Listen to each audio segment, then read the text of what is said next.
Hey everybody, it's that college football guy here with another video.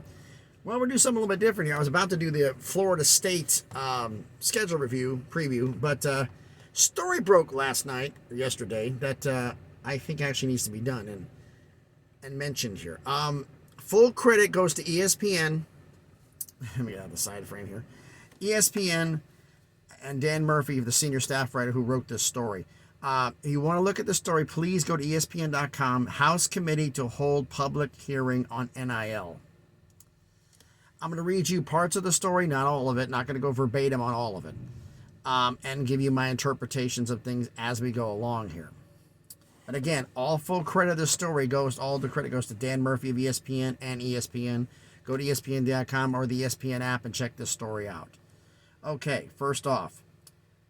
How's the story start? What says a spokesman for the House Energy and Commerce Committee told ESPN on Tuesday it plans to host a hearing to discuss the name, image, and likeness, NIL, rights of college athletes on March 29th.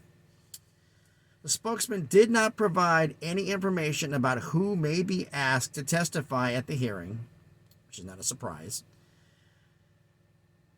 But this will also be the first NCAA-related public meeting on Capitol Hill since NCAA President Charlie Baker began his tenure March 1st, as he became the new president of the NCAA. Baker, he took over the job. Yeah, okay.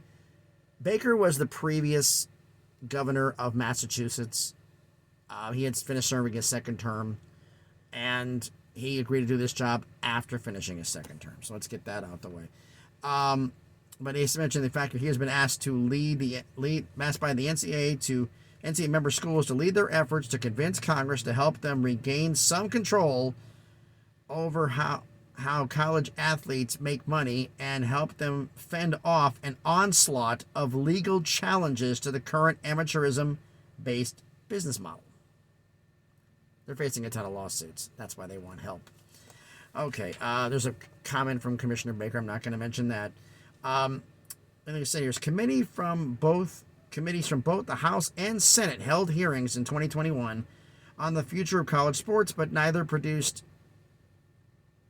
any significant momentum toward a new federal law. And that's, it's not as big a surprise. Also, some of you may not know that more than half a dozen different federal bills have been proposed by lawmakers in the past 3 years to reshape college sports in a variety of ways. That's both sides of the aisle have different ways of looking at this. And the way he did the article, Dan explained both ways here. Bills proposed by Democrats have favored sweeping changes, including education and health reform, as well as giving athletes the right to form unions and collectively bargain against the NCAA. Yikes. You want to make them a union? I don't know about that one. Republican-backed bills have provided narrower proposals focused on creating a national standard for how the athletes are allowed to profit from selling the rights to their NIL. And here's the hearing, which will be led by a pair of Republicans, Committee Chair Kathy McMorris Rogers from Washington, and Florida's, I hope I'm saying this name right, Gus Bilirakis, who chairs the Committee of Innovation, Data, and Commerce, which kind of makes sense in being involved in this. In a statement, Rogers and Bilirakis, said the group wants to, quote, create a clear set of rules for male and female athletes of every sport to benefit from their name, image, and likeness at both large and small schools in every state to preserve the future of college athletics. Okay. They made another quote, which I'm not going to read into. Again, if you want to read this entire article in its entirety, go check out ESPN.com, the article by Dan Murphy. I'll re-mention the title of it again at the end of the video. The last bit here is rather interesting. NCAA Board Chair Linda Livingstone told members earlier this year that they hoped to ask Congress for a new law that would make it clear that college athletes aren't employees of their schools, create a national standard for NIL rules, and protect the organization from retroactive lawsuits from athletes who were denied the ability to make money from NIL opportunities. I forgot what they wrote here. When they played, basically. Earlier. That's interesting. Basically, this sounds to me as one, it's NIL, and two, and more importantly, protection from lawsuits. They want to have Congress pass a law where the NCAA can't be sued. It sounds like, in a way. I don't like that idea either. I mean, if you screw up and do something catastrophically bad, I mean, everybody can be sued. You're not the federal government. You're not immune. You're a governing body, but you're not run by the federal government. So, what do you think about this? I mean, basically, they're going to hold the committee meeting. My interpretation here, they're going to hold the initial meeting March 29th. They're going to, everybody's going to feel everybody out, see what's going on. It's open to the public, apparently. I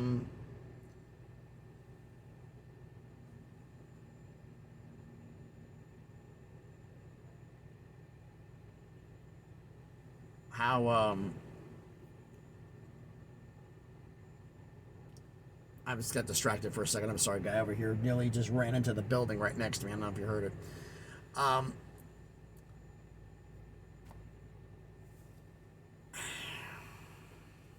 Okay. Public hearing.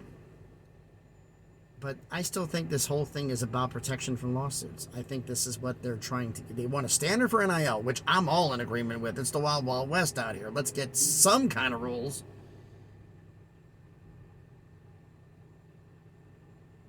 But right now, there really isn't any.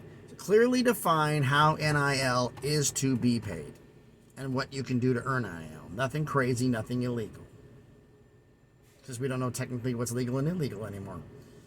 So I'm in favor of that. We need something here. But Congress telling that no one can sue the NCAA because of violating what they've done. No. No. No, absolutely not. There needs to be repercussions for this. So they want legal protection for what happened to them. I say no. Will it actually happen? Well, then again, this is the baby steps, folks. So let me know down in the comments what you think about this one. This is going to be something to process here. And this isn't done. March 29th, hopefully, I'm bringing probably sometime around April, they'll release the preliminary about this. And I honestly think that they're going to wait. The committee meeting is said it's, I think this is kind of scheduled to not coincide with March Madness. But in a way, it will be anyway. But let me know down in the comments what you think about this. So thanks everybody for watching the video. I've said this before, and some people mentioned in the comments. Please, if you like the video, smash the like button, hit the thumbs up. Helps with the algorithm, helps with the analytics, helps the video be seen by more people. Comment on the video. I want to hear what you guys think about this, because I think this is a step in the right direction. I just don't like the idea of the NCAA not being able to be sued because they screwed up. I don't like them having legal immunity. Because that sounds like what they're asking for politely, and I don't like that. And if you haven't already, subscribed to the channel. We're on our way to 400 subscribers, slowly working our way up to 1K. So thanks everybody for watching. Hope everybody has a safe day. By the way, for my trucking fans want to know where I'm at. I'm in Zanesville, Ohio. I delivered last night and this morning in Toledo. Now I'm in Zanesville to head to Shelbyville, Tennessee. Yeah, to it's a little bit southeast of Nashville. Deliver some stuff there. So thanks everybody for watching the video. Hope everybody has a great day. Be safe out there, and please be good to each other.